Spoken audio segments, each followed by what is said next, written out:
Welcome to my channel. Please like, comment, and subscribe. Engaging in repetitive motions is a major part of a lot of maritime jobs. Whether you are a longshoreman, a seaman, or an oil rig worker on the outer continental shelf, you may be at risk for a repetitive use injury and you have rights to compensation if you develop one of these painful and potentially debilitating medical conditions.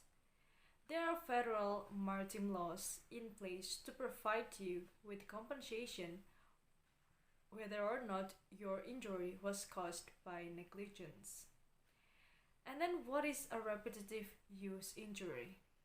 This kind of injury, which also may be referred to as repetitive motion, stress, or strain injury, may occur when you repeat the same motion over and over again. For instance, a common such injury in office workers is carpal tunnel syndrome, which results from the motion of typing on keyboard, something that many office workers do all day every day. A repetitive motions injury causes damage which may be temporary or permanent to muscles, ligaments, tendons, and nerves. In many cases, a nerve may become pinched because of the injury, which is the main cause of the symptoms. Symptoms of repetitive motion injury include pain, swelling and redness, a tingling sensation, numbness, and even restricted movement or loss of strength in the area of the injury.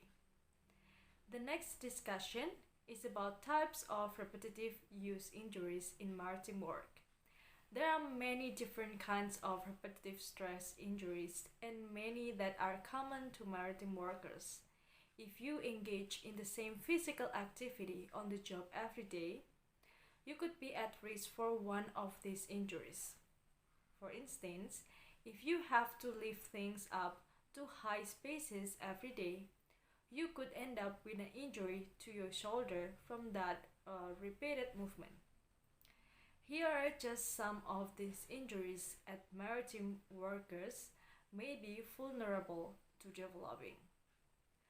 Rotator cuff syndrome, a shoulder joint injury, and then tendinitis, it is inflammation in a tendon in any joint, and then bursitis, inflammation of a bursa, the fluid-filled sac that provide cushioning in joints, and then carpal tunnel syndrome, a wrist injury, and then tenosis novidis, inflammation in stitch covering a tendon, and then trigger finger, inflammation in the tendon and covering sheath in finger or thumb, and then tennis elbow, it is injury and inflammation in the elbow joint.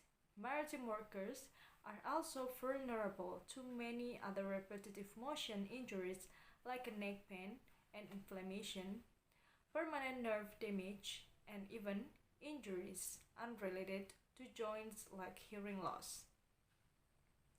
And then treating repetitive stress injuries. The initial first treatment for these injuries usually to rest the damaged area. For instance, if you have pain and inflammation in your elbow, your doctor will likely direct you to stop engaging in the motion that caused the damage. Sometimes, rest and ceasing the repetitive motions are enough to allow damage to reverse and the body to repair itself. Stretching exercise and physical therapy can support the natural process of healing through rest.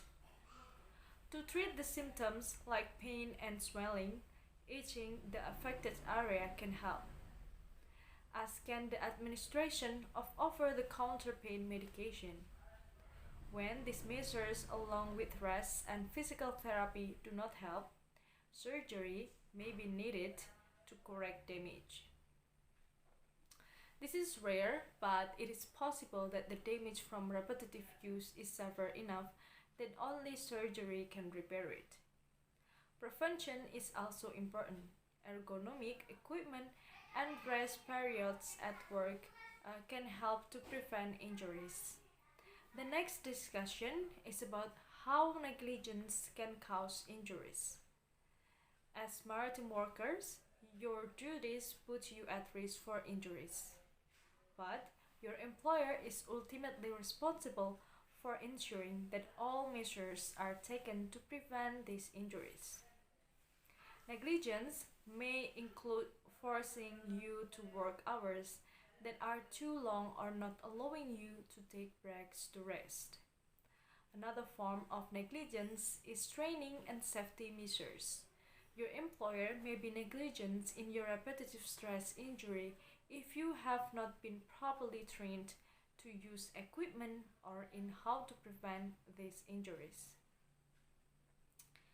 And then there is also the next discussion is about your rights for repetitive motion injuries. If you are injured because of repetitive stress on the job and your doctor says you cannot work for a period of time, you have the right to have your medical expenses related to the injury covered as well as your lost wages. Under the Maritime Law of Maintenance and Cure, you are entitled to medical care and living expenses while you cannot work. If negligence was involved and you are a seaman, the Jones Act entitles you to a further compensation. As a longshoreman or continental shelf worker, you have federal workers' compensation programs to provide you with money for treatment, lost wages, and other expenses. And if you suspect that you are suffering from repetitive use injury caused by your job duties, get medical treatment and get it documented. Also, file an injury report with your employer and then seek a qualified attorney to help guide you through the process of getting compensation through the federal maritime law that apply to you.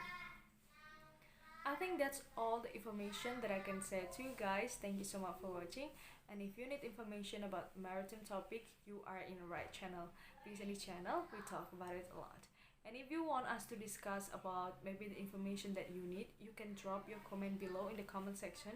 And later, when we have a chance, we will talk about it. And don't forget to share this video to your friends. Maybe your friends need it.